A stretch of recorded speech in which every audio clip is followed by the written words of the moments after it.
जेव्हा यावेळच्या मेळाव्याचा विषय हृदय असा ठरला तेव्हा ठरवलं की हृदयाने चिरतरुण असलेल्या तुमच्यासारख्या सहृदयी मित्रमैत्रिणींबरोबर याविषयी थोडंफार बोललंच पाहिजे.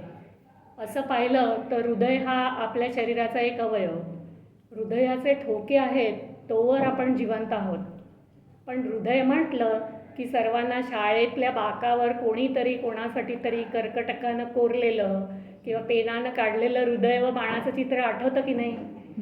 हृदय म्हणजे प्रेमाचं प्रतीक.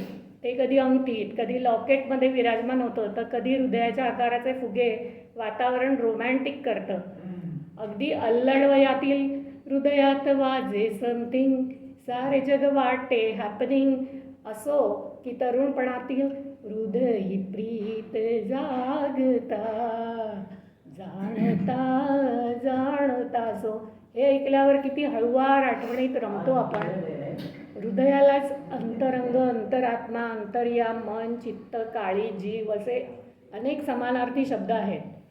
कधी हृदयावर नाव कोरलं जातं, कधी हृदयात काहीतरी रुजतं, कधी हृदय हेलावून टाकतं, तर कधी कोणाचे हृदय परिवर्तनही करावं लागतं. इतर भाषांमध्येही जसे की हिंदीमध्ये दोस्त के लिए दिल निकाल के देंगे, दिल खोल के तारीफ करेंगे, किंवा इंग्लिशमध्ये हार्टीएस्ट कॉंग्रॅच्युलेशन्स, किंवा कधी अगदी हार्ट ब्रेकिंग न्यूजही मिळतात. अशा या हृदयावर मला आवडलेली कांचन मोवाडे यांची कविता मी सादर करते. हृदय. दुःख साऱ्या जगाचं ज्यात असतं ते हृदय असतं. जे विश्वासाचं घर असतं ते हृदय असतं. कित्येक चुकांना माफ करत नवं जगायला शिकवतं ते हृदय असतं. भरपूर त्रास सहन करून सुद्धा समोरच्याला माफ करतं ते हृदय असतं.